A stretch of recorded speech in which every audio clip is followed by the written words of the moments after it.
ny tohivaka ny fahamarinana sy ny fikambanan'ny mpiara mamaky ny baiboly ary ny fikambanana mampiely baiboly eto Madagasikara dia faly manolotra anao ity fandaharana ity. Fantatrao va fa Mamatonalina izao andro fahafito.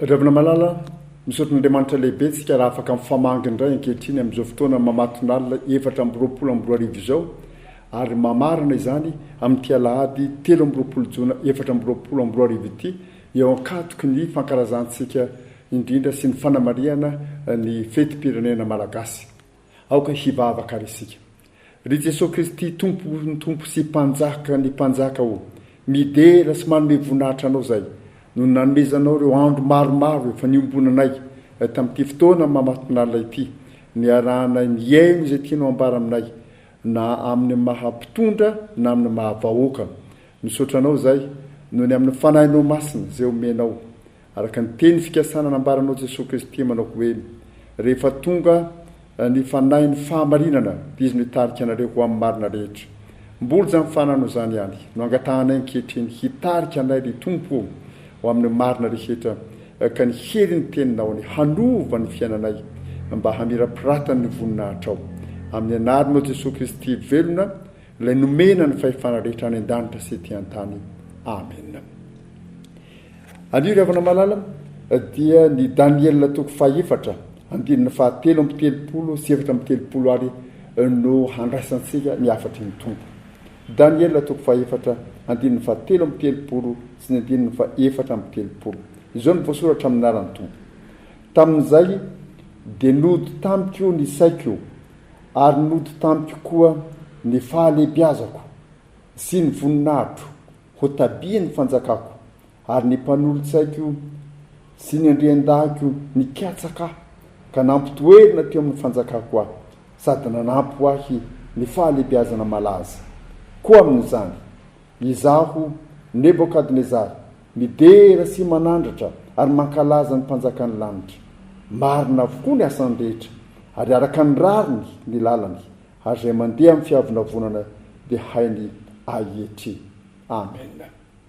Izany fanambarana lehibe nataony Nebokadnezara mpanjaka izany ry havana malala ny tena Andriamanitra hamanginantsika koa ankehitriny tamin'ity taona ity moa zany dia niarina eritreritrisika ny amiko hoe Andriamanitra nitaona ny mpanjaka hibebaka eto amin'ny faran'ity teny ity dia seo mazava ny hibebaka amin'inona moa hibebaka amin'ny fiavinavonana ny fiavinavonana dia ny fiheverana tena ho zavatra ny fiheverana ny tena ho ambony ho Andriamanitra azy ny fiheverana ny tena ho manana fahefana ka mahazo manao zay tiana atao eo amin'ny fiainana manontolo eo amin'ny firenena eo amin'izay zavatra rehetra tianao tanterahana fa Andriamanitra manohitra ny mpiavinavona ny zavatra mbara zao manao hoe Andriamanitra mitaona ny mpanjaka hibebaka ny bebaka Nebokadnezara taoriana ny zavatra mafy sy navelon'Andriamanitra ny lalovany dia ny bebaka izy ary inona no nitranga rehefa mibebaka izy hiteto ry havana malala fa misy zavatra roa sosona izay nitranga etsy an-daniny rehefa mibebaka Nebokadnezara dia azony ny fitahiana eo amin'ny fiainana misy ny fitahiam-piaina rehefa mibebaka izy fa ezakilany koa dia azony ny fitahiam-panahy ireo fitahiana roa soson'ireo ry havana no azony rehefa mibebaka izy raha mieritreritra ny amin'ilay fitahiam-piainana isika dia ambariny andininy 7 zany nody ny saiko izy dia nody tamiko ny fahalehibiazako eo amin'ny fiainana mampanjaka azy niverina amin'izany fahalehibiazana zany ray izy niverina tamiko izy ny voninahitro ho tabian'ny fanjakako niverina tamin'ray zany voninahitro zany ka miala ilay fahafahambaraka teo fa niverina tamin'ny hasiny mahaolona azy izy ka naverina taminy koa ny fahefany ka ny mpanoditsainany ny andrendahany ny kiasaka azy na metraka azy indray teo amin'ny fanjakana niverina teo amin'ny fahefana izy izany hoe ny fibebahany Nebokadnezara ry havana malala dia namerina taminy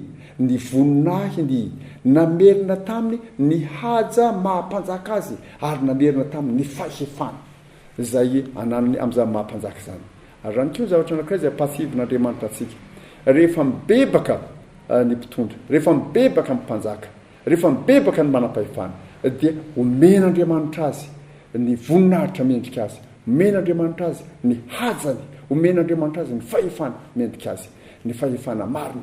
Ary zany no teny fampanantenana zay omen'andriamanitra atsika. Raha mamaky ny tantarany Nebokadnezara isika, ny zavatra lehibe amin'izany tantarany Nebokadnezara zany ravana malala dia ny fampahatsehevany tenin'andriamanitra atsika, ny foto-kevim-baventy ambarany soratra masina manontolo manao hoe rehefa mibebaka ny olona dia azony ny fitahiana. Tena foto-kevim-baventy zany.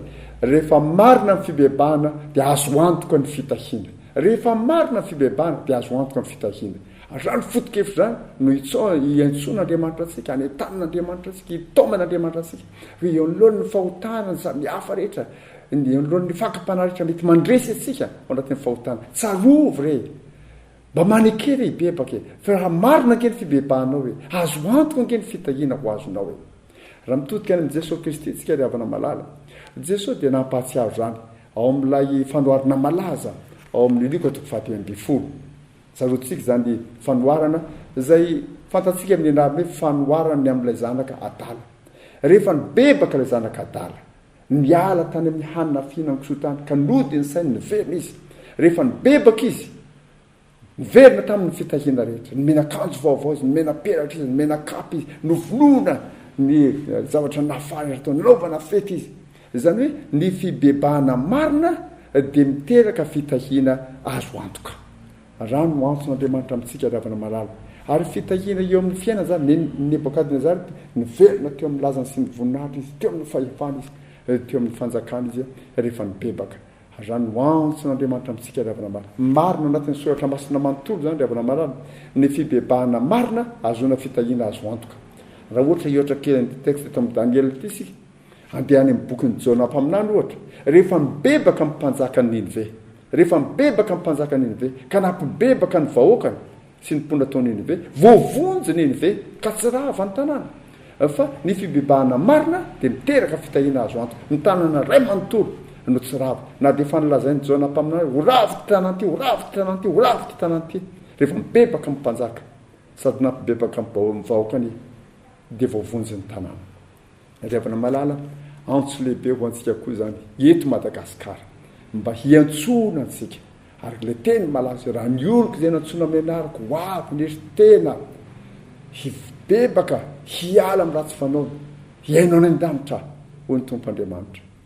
Hamela ny helony aho, hanasitrana ny tany aho, rehefa marina ny fibebahana azo antoka ny fitahiana. Zany ravana malala no antson'Andriamanitra voalohany amintsika.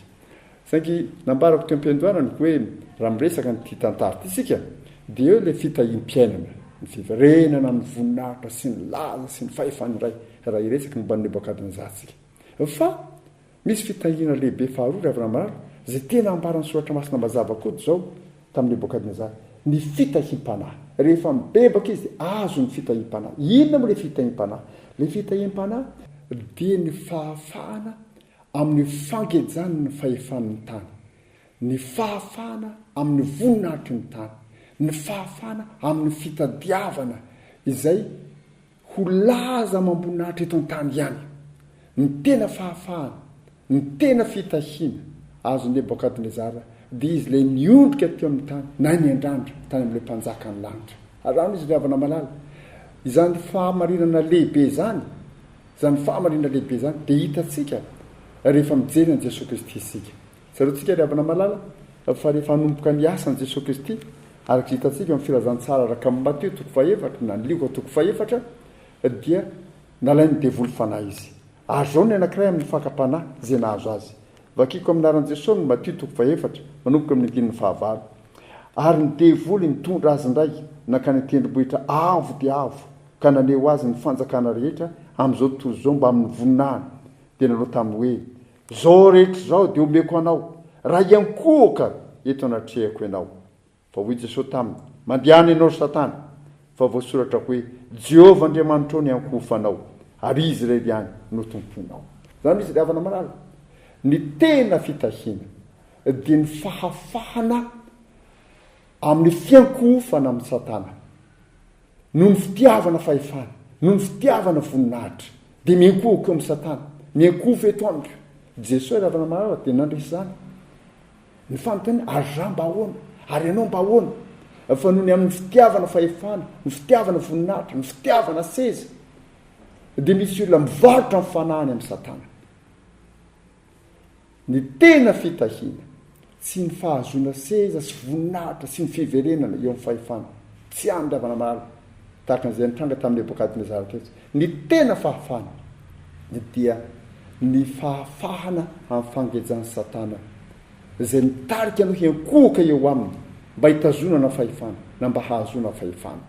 Ary antso lehibe izay ataon'ny ten'Andriamanitra amintsika izany ravana malala mamerina antsika indray any amin'ny foto-kevitra anankiray lehibe ny amin'ny fibebahana. Ny olona mibebaka dia olona miova tompo. Izany ravana malala nambaran'ny ten'Andriamanitra. Ny olona mibebaka dia olona miova tompo. Ka mialy ianao raha marina ny fibebahanao dia tsy manjary tompotomponao intsony ny seza, tsy tompotomponao intsony ny fitadiavana fahefana, tsy tompotomponao intsony ny fitadiavana voninahitra. Tsy izany intsony. No tomponao ka mibaiko ianao eo amin'ny zavatra ataonao, ny fihetsika ataonao, ny fifandraisanao amin'ny hafa. Tsy tompotomponao intsony koa ny tenanao, fa tsy maintsy mandany tenanao ianao Jesosy. Ary tsy tompotomponao koa satana izay mibaiko ny miankoho famiko dia omeko anao zao rehetra. Miova tompo ianao ka Jesosy Kristy ilay tompony tompo sy mpanjaka ny mpanjaka ny manjary tomponao. Ary izany ry havana malala ny tena fibebahana marina.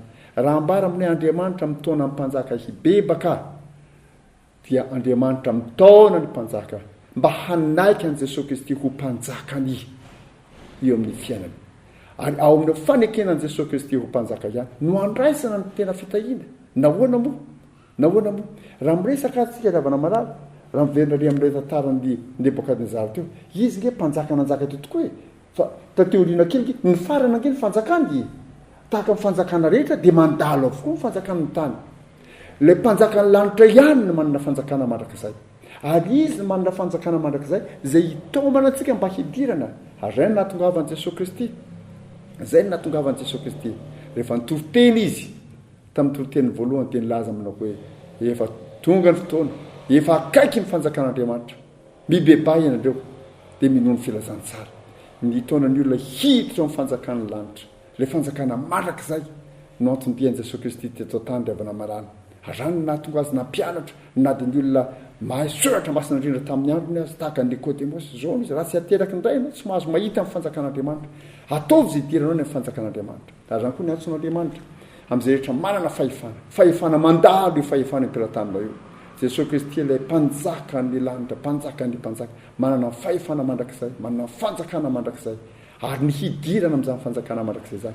Izany ny tena fitahiana iantson'Andriamanitra antsika. Mihoatro ny fahazoana fahefana sy seza sy toerana ary voninahitra izay handalo ihany eto amin'izao tontolo izao. Izany ary no antson'Andriamanitra antsika ry havana malala amin'izao tantara izao. Mamarana ity vanim-potoana ny Mamatonalina 422 ity isika. Ary tao amin'Andriamanitra eritreritra izany. Hahatsiaro izany fahamarinana lehibe anankiroa izany. Rehefa marina ny fibebahana azo antoka ny fitahiana ka aza mijanona ry ao anatin'ny fahotana iainanao ao hoe amin'ny mahampitondra anao, amin'ny mahavahoaka anao, amin'ny manam-pahefana anao. Ninona sehatra misy anao, mety manam-pahefana ianao ny ivon'ny firenena, manam-pahefana ianao ny ivon'ny fiangonana, manam-pahefana ianao ny ivon'ny fikambanana, manam-pahefana ianao anatin'ny tokantrano misy anao, ny sehatra rehetra nantsika fahefana. Aiza mijanona amin'ny fahotana, mifamatona amin'izany fahefana nanao izany. Fa raha mbohatra ka marina ny fibebahanao azo antoka ny fitahiana, na ho an'ny firenena, na ho an'ny fiangonana, na ho an'ny fikambanana misy anao, na ho an'ny ankonana misy anao. Izany ry havana malala ny fahamarinana lehibe nampiarahana ny ten'Andriamanitra antsika androany. Fa ny faharoa, ny tena fitahiana dia tsy ilay fitahiana azotsika fotsiny ankehitriny eto an-tany, tsy zavatra kely akory fa ilayntsika izany. Fa tsy izany ny tena fitahiana, fa ny fitahiam-panandrindra. Ianao tsy hiondrika eto amin'ny tany fa mitraka mibanjana ny mandrakizay anao. Ka manana an' Jesosy Kristy ho tomponao, manana an' Jesosy Kristy ho mpanjakanao. Fa ny fananana an' Jesosy Kristy ho tompo sy mpanjaka no tena fahafahana sy tena fitahiana, satria mahatratratra any amin'ny mandrakizay ny fitahiana izay no maniny ho anao. Ny fanahy masina ny ry havana malala hitarika antsika eto amin'ity firenena malala antsika ity. Mankarazan'Andriamanitra tsika satria mahatsiaro ny fito amin'ny fahaleovatena. Fa ny fahaleovatena marina ry havana malala, ny tena fahafahana dia ao amin'i Jesosy Kristy iray ihany. Izy ilay mpanafaka, ao amin'ny ihany ny tena fahafahana. raha ohatra manaky verina marina aminy ny mpitondra manaky verina marina aminy vahoaka dia omeny itsika izany fahafana izany fa Jesosy Kristy ny tena manafaka ao amby no resitsika izany fahafana zany ary azo antoka amin'ny fahafana omeny satria izy no nyteny rehefa nitsangany tamin'ny maty fa nomena amin'ny fahefana rehetra any an-danitra sety an-tany io fahefana rehetra nany io azo nampiasaina eto Madagasikara hitondra fanafana antsika amin'ny fahalovana fanafana antsika amin'ny fantrana fanafana antsika amin'ny korontana sy ny ady rehetra ny fahafana antsika amin'ny fangejany satana sy ny asa maizina rehetra tsy mahavoka soeto amin'ity firenena ity ny fahefana rehetra izay manohitra an Jesosy Kristy mahatonga ny olona tsy vanona eo anevon'ny fiarahamonina Jesosy Kristy afaka minovy izany olom-baovao fa raha misy olona amin'ny Kristy olom-baovao izy dia hotahina ny ity firenentsika ity hotahina ny ianao mpitondra zay vonon-kibebaka hotahina ianao zay manana fahefana hotahina ity vahoaka ity isika rehetra hotahina anaky an Jesosy Kristy ho tompo sy mpanjakatsika ary koa azy Andriamanitra irery ny voninahitra ivavaka isika ry Jesosy Kristy tompo sy mpanjaka ny mpanjaka ao misotranao zay no ny amin'ny fanahinao masina zay anazavanao anay andraisanay ny teninao dia ny fanahinao ny mbola hiasa hampody zany teny zany ho fiaina no mpony zay rehetra nandre ka ho sambatra ny tena manokana ho sambatra ny sehitra rehetra zay anany andraikitra ho sambatra ny firenenay amin'ny anaranao Jesosy amen. Koa miambena ianareo fa tsy fantatrareo zay andro hiaviany tompotrano na ho hariva na ho Mamatonalina na ho maneno akoho na ho maraina marika toko fa 3:10 andininy fa 5:30